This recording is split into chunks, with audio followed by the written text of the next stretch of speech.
Hey guys, who is there? Who is there? Hi guys, good night.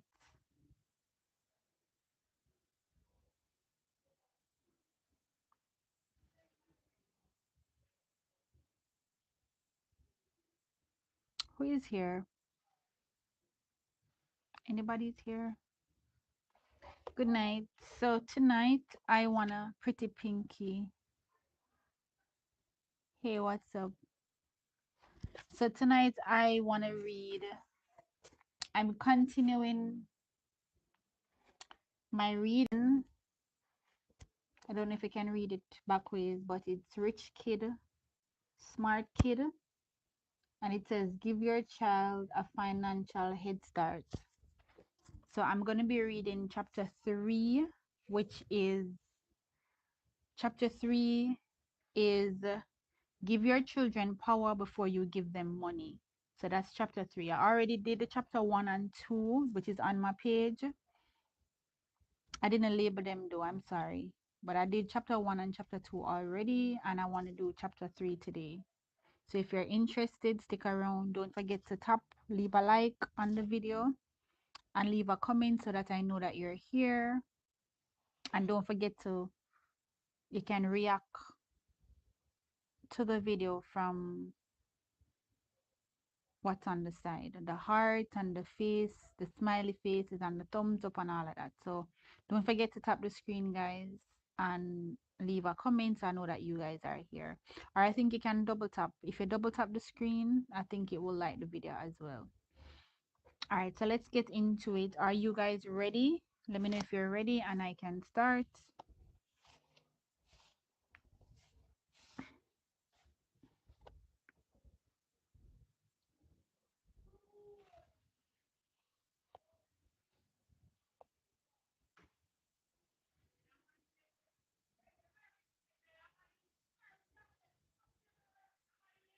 Are you guys ready?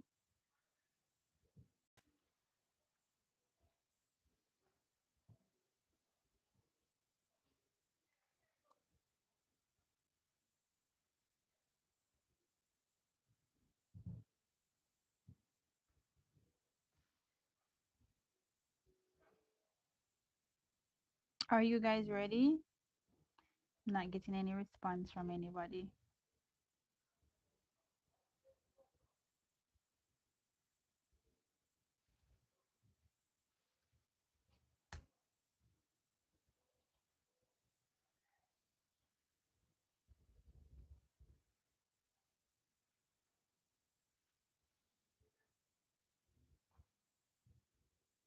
Sona, Soana, or Saona. I hope I'm pronouncing it correctly. But hi, thank you for joining. All right, so I'm gonna start, guys, because I'm not getting much responses from everyone. But don't forget to tap the screen, double tap the screen, and let's begin. All right, so again, we will be reading this Rich Kid, Smart Kid,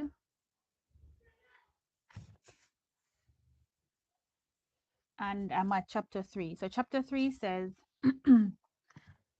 give your children power before you give them money.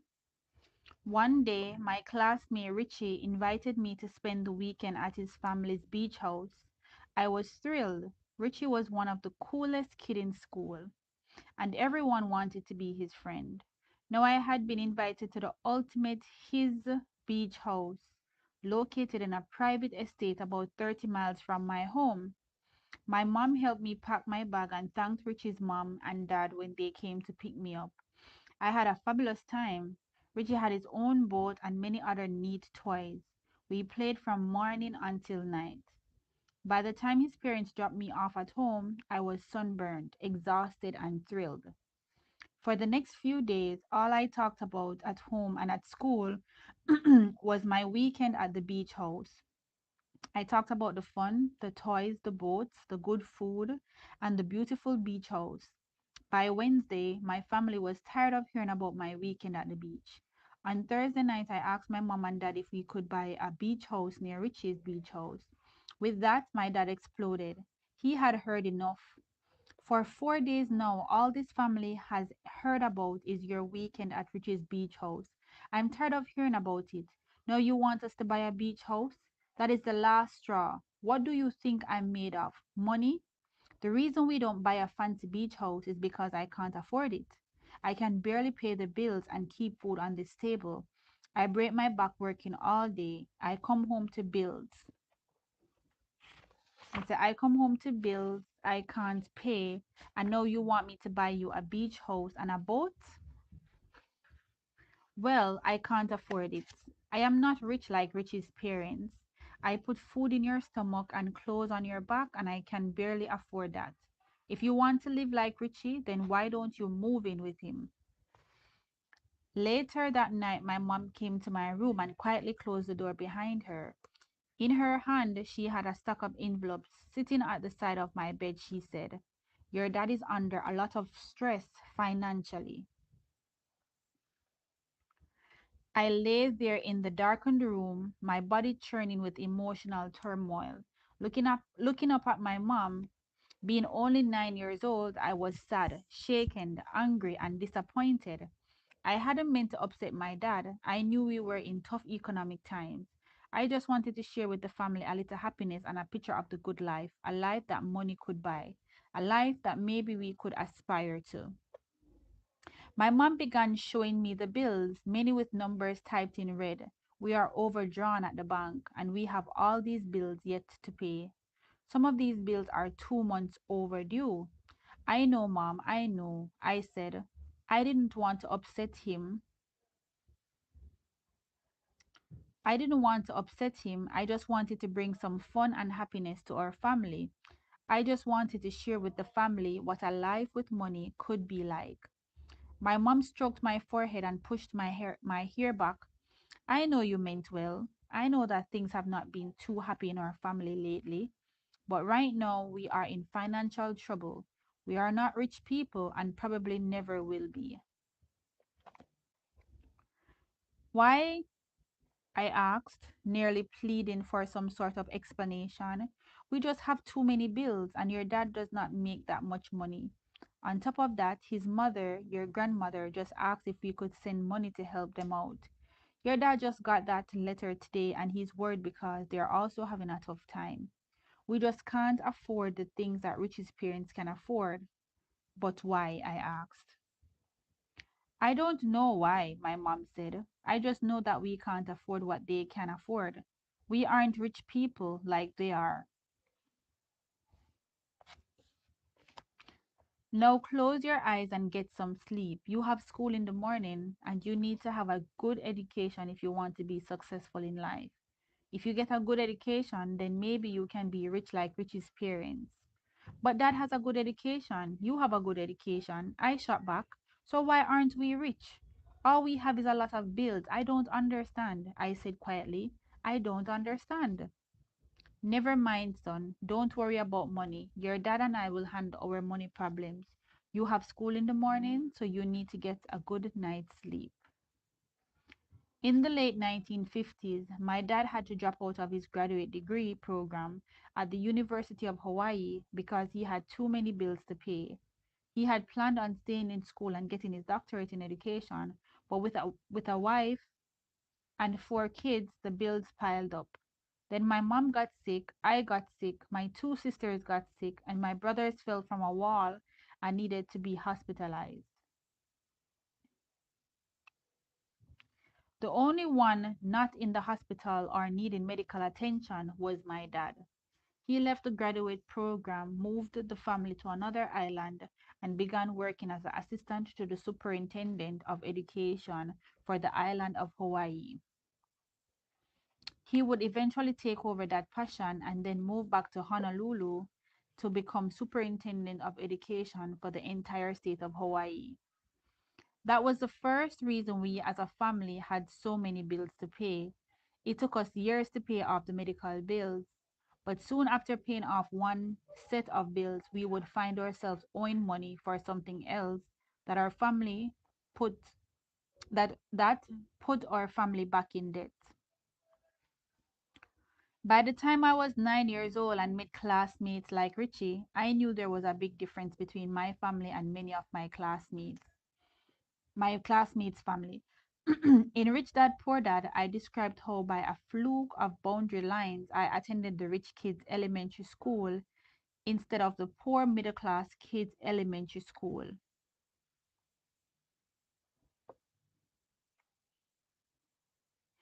At the tender age of 9, having rich friends while being in a family with excessive debt became a turning point in the direction of my life.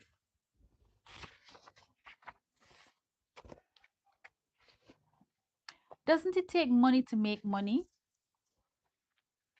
One of the most common questions I am asked is, doesn't it take money to make money? My answer is no, it does not. I then go on to say money comes from your ideas simply because money is just an idea. Another question I am asked is, how do I invest if I don't have any money to invest? How can I invest when I can't even afford to pay my bills? My reply is, the first thing I would recommend is to stop saying I can't afford it. I know that for some people, my answers are unsatisfactory since many times people are looking for immediate answers on how to get a few dollars quickly so they can invest and get ahead in life. I want people to know that they have the power and the ability to have all the money they want if they want it. And that power is not found in money, that power is not found outside of them. The power is found in their ideas. It has nothing to do with money, it has to do with power, the power of their ideas. The good news is that it doesn't take money, all it takes is the willingness to change a few ideas. If you change a few ideas, you can gain power over money rather than allowing money to have power over you.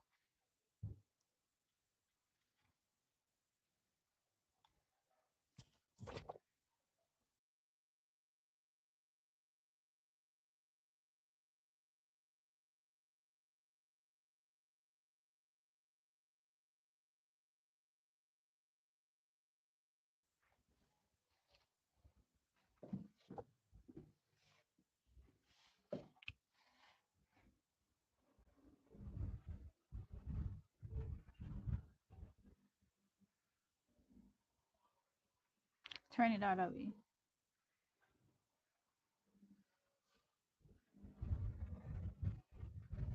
I hope the fan not blowing on the mic. Turn it out. Turn it a little bit to you. Yeah.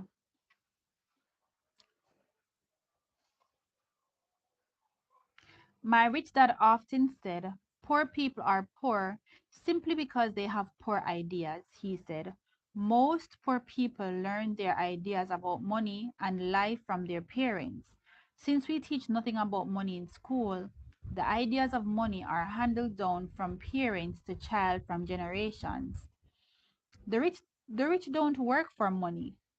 In Rich Dad Poor Dad, Rich Dad's lesson number one was the rich don't work for money. My rich dad taught me to have money work for me. At 9 years old, I did not understand why Rich's family was richer than our family, but years later, I did understand why. Rich's family knew how to have money work for them, and they taught that knowledge to their kids. Richie is still a very rich man and getting richer. Today, whenever we see each other, we are still the best of friends. 5 years may pass between meetings, yet every time we meet, it is as if we saw each other only yesterday. I now understand why his family was richer than my family, and I see him passing that knowledge on to his children. But it is more than just the how to of money that I see Richie passing on.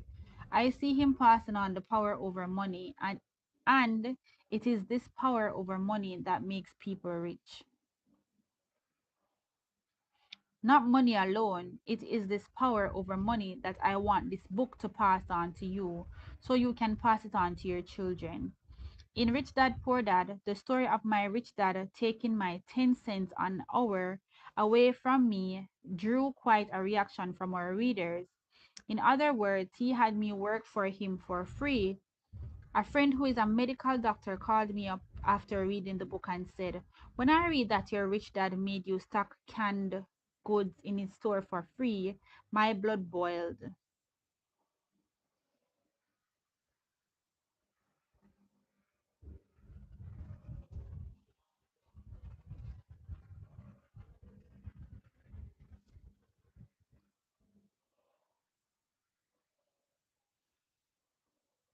I understand what your message is, but I don't agree.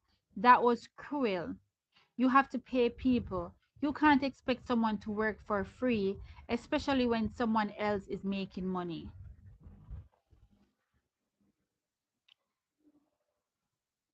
Rich people don't need money. When my rich dad took my 10 cents an hour away, he was taking the money away so I could find my power over money. He wanted me to know that I could make money without money. He wanted me to find the power to create money rather than to learn to work for money. Rich Dad said, if you do not need money, you will make a lot of money. People who need money never really become rich. It is that neediness that robs you of your power. You must work hard and learn to never need money. Although he gave his other kids an allowance, he did not give his son Mike an allowance, and he did not pay us for working for him, he said. He said by giving a child an allowance, you teach a child to work for money rather than learn to create money. No, I am not saying that you should have your kids work for free, and I am not saying to not give your child an allowance. I would not be foolish enough to tell you what to tell your own child, since every child is different and every situation is different. What I am saying is that money comes from ideas. And if you truly want to give your child a financial head start in life, I would be very vigilant over your ideas and your child ideas. There is a saying that goes, a journey of 1,000 miles begin with a simple step. A more accurate saying would be, a journey of 1,000 miles begin with the idea to make the journey.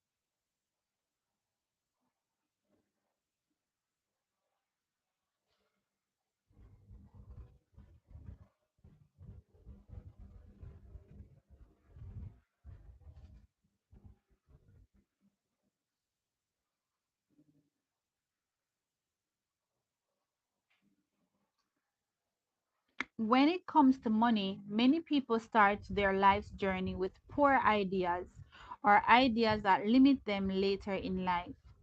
When do you teach a child about money? I often ask, at what age should I start teaching my child about money? My answer is, when your child becomes interested in money. Then I say, I have a friend with a 5-year-old son. If I were to hold up a $5 bill and a $20 bill and ask the child, which one do you want? Which one will the child go for? The person who asks me the question often says without hesitation, the $20 bill. I reply, exactly. Even a 5-year-old child already understands the difference between a 5 and a $20 bill. My rich dad took the 10 cents an hour away because I asked him to teach me to be rich. He did not do it just to teach me something about money. I asked to learn to be rich. I did not just want to learn about money, and there's a difference. If the child does not necessarily want to learn to be rich, then obviously the lesson should be different. One of the reasons Rich Dad did give his other children an allowance was that his other children were not interested in getting rich. So he taught them different lessons about money. Although the lessons were different, he still taught them to have the power over money rather than to spend a life in need of money. As Rich Dad said, the more you need money, the less power you have.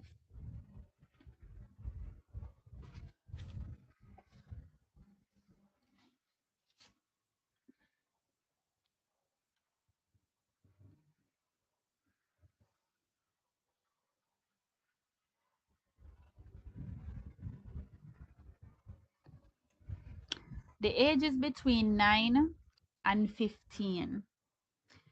Different educational psychologists have told me that the ages between 9 and 15 are critical in a child's development. This is not an exact science, and different experts will say different things. I am not an expert in child development, so take what I say as a general guideline rather than the words of professional experience.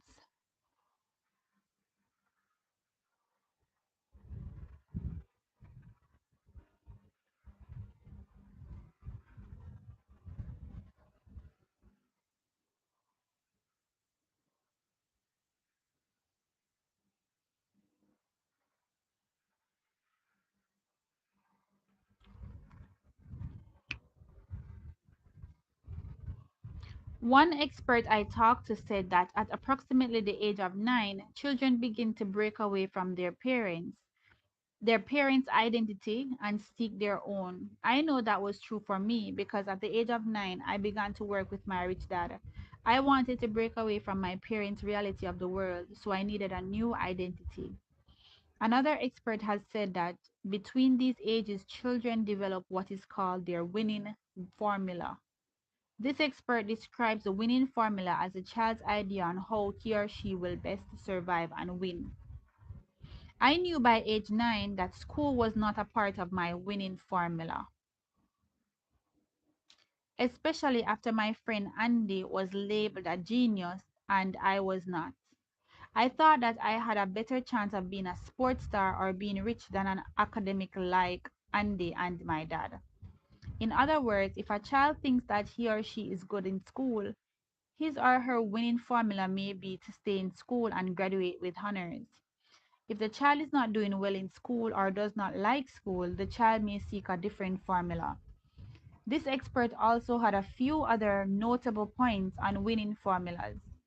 This expert said that conflicts between parent and child begin when the child's winning formula for success is not the same as the parent's formula. The expert also said that the family problems begin when the parents begin to impose their winning formula on the child without first respecting the child's formula. A parent needs to listen closely for the child's winning formula. Before we continue with the idea of giving your child power over money, there is something worth mentioning for adults. This expert also said that many adults get into trouble later in life when they realize that the winning formulas they came up with as kids are no longer winning for them. Many adults then seek jobs or career change. Some continue to try to make the formula work even after they realize it is not working. Still, others go into a deep depression thinking they have failed in life, instead of realizing that it used to be a winning formula that has just stopped winning. In other words, people are generally happy if they are happy with their winning formula. People become unhappy with life if they are tired of their formula, or if the formula is no longer winning, or if they realize that their formula is not getting them where they want to go. Al Bundy's winning formula. The old television sitcom Married with Children is an example of people living with winning formulas that are no longer working. I used to hate the program and I refused to watch it, but then I realized that I may have hated the program because it hit too close to home. For those who may not be familiar with the program, Al Bundy, the star of the show, is an ex-high school football star. His claim to fame was scoring 4 touchdowns for Polk High School. His wife won in school by using sex as a big part of her winning formula. Because he was a football star, she granted him sex and became pregnant. They were married and had kids, hence the name Married with Children. 20 years later, he's a shoe salesman living in the memory of his 4 touchdowns. He still sings, acts, and talks about things he did when he was a football star. His wife sits at home watching TV and still dressing like the sexy young thing she was in high school. Their 2 children are following in their parents' footsteps. I can see the humor in the show because I can recognize the Al Bundy inside of me. I find myself living in the glory of my past on the football field and in the Marine Corps. Being able to laugh at the show and at my own life, I can see many people who are Al and Peg Bundy in real life. That television comedy is an example of winning formulas that stopped winning. Winning formulas with power.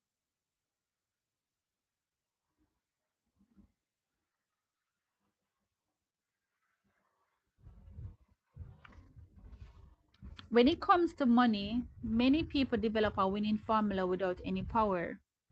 In other words, people often set up a losing formula for money because they have no power. As strange as it may seem, they set up a formula that loses them money because that is the only formula they know.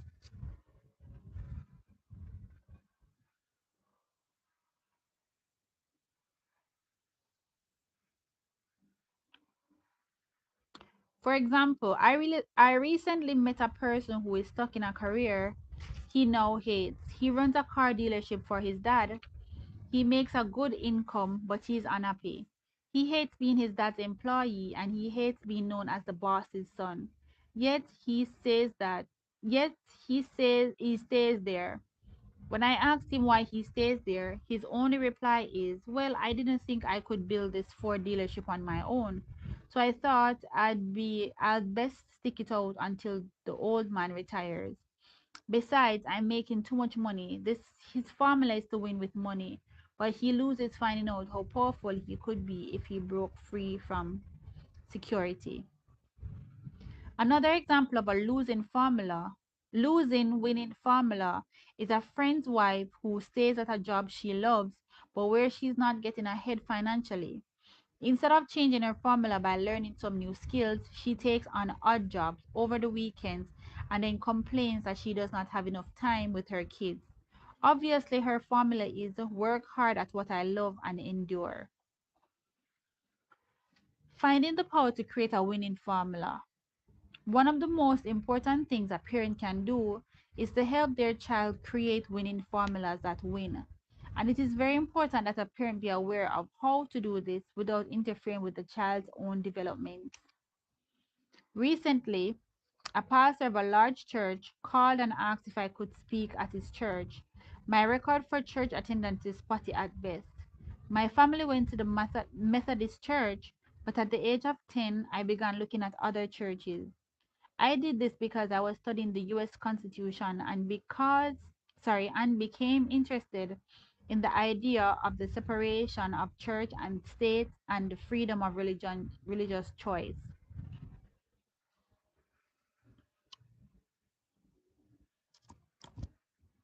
So at school, I would ask my classmates what church they attended and I would invite myself along.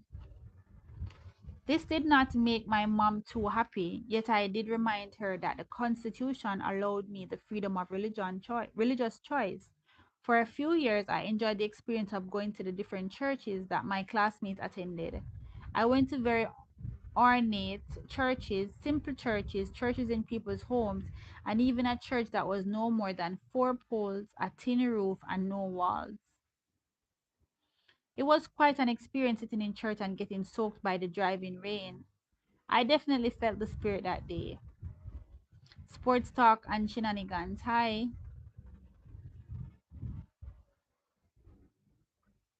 I also made it a point to visit the houses of worship of many different denominations: Lutheran, Baptist, Buddhist, Jewish, Catholic, Pentecostal, Muslim, and Hindu. I would have gone to more, but the town I lived in was small and I soon ran out of different churches to attend. I enjoyed my experience, but by the time I turned 15, my interest in attending church waned and I went less and less frequently. So when Pastor Tom asked me to be a guest speaker at his church, I was both flattered and ashamed of my attendance record. When I told him that there were people far more qualified to speak to his church, he said, I'm not asking you to deliver a message on religion. I'm asking you to share your lessons on money. When he said that, I rocked back in my chair and chuckled. Not believing what I was hearing, I said, "You want me to go to your church and talk about money?" "Yes," he replied with a quizzical grin. "What is so strange about my request?" Again, I chuckled. I had to ask the question again. "You mean you want me to go to your church and stand at the pulpit where you normally stand and talk to your congregation about money?" And again, the pastor said, "Yes, what is strange about that?" I sat there grinning, looking back at this famous man of God, a pastor with a 12,000 member congregation, just to make sure he was certain about what he was asking me to do. Because in church, I learned that the love of money was evil. I also learned that poor people had a better chance of going to heaven than rich people. There was some lesson about a camel, a rich man, and the eye of a needle. I never really understood the lesson, but I did not like the message because I definitely had plans on becoming a rich man. That is why I find it strange that you would want me to come to your church and tell them how to become rich. This pastor, this time Pastor Tom leaned back in his chair and grinned. "Well, I do not know what churches you've been attending," he said, "but that is certainly not what I teach in this church. But aren't there some religious groups that teach the idea that money is evil?" I asked. "Aren't there some people who believe that poor people have a better chance of going to heaven than rich people?" "Yes, that is true," the pastor replied. "Different churches teach different things, but that is not what I want to teach in my church. The God I know loves the rich and the poor equally." As he continued speaking, I reflected back upon my own experience of church and the guilt of I often felt because I truly wanted to be rich. Maybe I had interpreted the church's message inaccurately. Maybe my guilt about my love of money had caused me to receive the message inaccurately. In other words, I felt guilty, so I heard a message of guilt. When I shared this message with the pastor, he said something like that. He said something that again caused me to sit back in my seat. He said, "Sometimes an ounce of perception takes a ton of education to change." Those words of wisdom stayed with me. I thought about what he said for a long time. The depth of thought and accuracy that is found in those words is profound. 3 months later, I spoke to his congregation. The privilege to speak from the pulpit was an experience that helped me change a personal ounce of perception.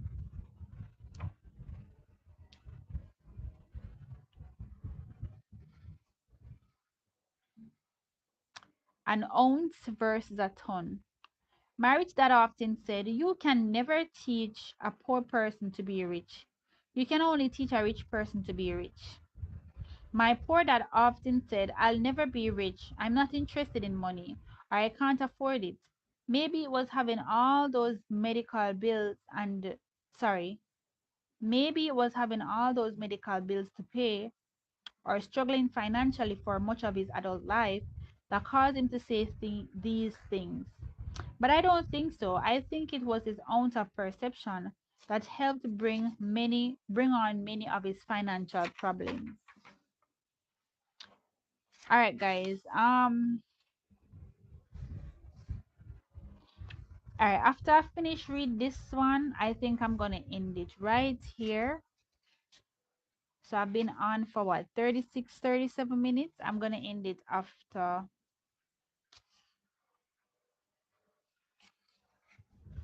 this page.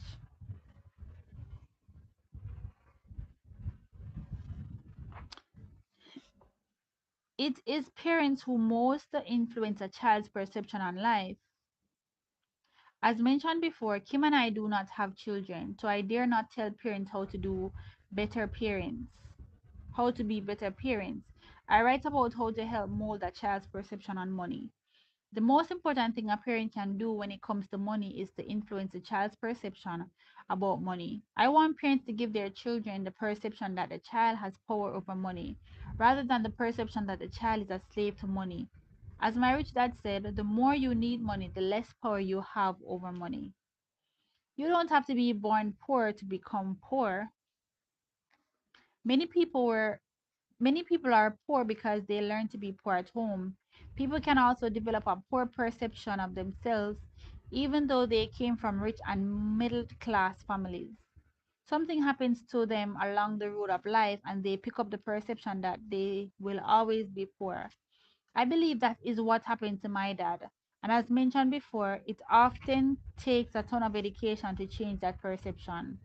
In my dad's case, he kept working harder and making more money, but even a ton of money, like a ton of education, may not change the ounce of perception. When I went when I went bust and lost my first company, the hardest thing I had to do was preserve my perception of myself. If not for my rich dad's lesson on self perception, I do not know if I would have recovered and become stronger from the experience. I have friends today who have gone bust and also they have recovered financially. They were left with a weakened self perception from the experience. That is why I begin my lessons for parents with the importance of being aware and protecting the self perceptions of your child. Much of this book is about teaching your children how to have a strong self perception in order to carry them through the ups and downs of life. Financially, academically, professionally, in relationships, and through the other challenges they will encounter. This book will help you teach your child how to recover and build stronger financial self perception because of the ups and downs. All right, so this is the last page I'm reading, guys. So, how to protect my self perception was one of the most important lessons my two dads taught me. One dad taught me how to come out stronger academically when I was set back, and the other taught me how to become stronger financially. Many people gain a weakened self perception along the road of life. I can hear it in their voices when they say such things as, I'm so deeply in debt. I cannot stop working. I can't afford to quit. If I could just make a few more dollars. Life would be much easier if I didn't have kids. I'll never be rich. I can't afford to lose money. I'd like to start my own business, but I need the steady paycheck. How can I afford to invest when I can't even pay my bills? I'll take out a home equity loan to pay off my credit cards. Not everybody can be rich. I don't care about money. Money is not that important to me. If God wanted me to be rich, God would have given me the money. All right, guys, so I'm going to stop it right there for tonight, and I'll continue another time. So, thank you so much for passing through. Thank you so much for tapping the screen. Thank you so much for the comments. Thank you so much for the likes. I appreciate it, guys. But I'll see you another time. Bye.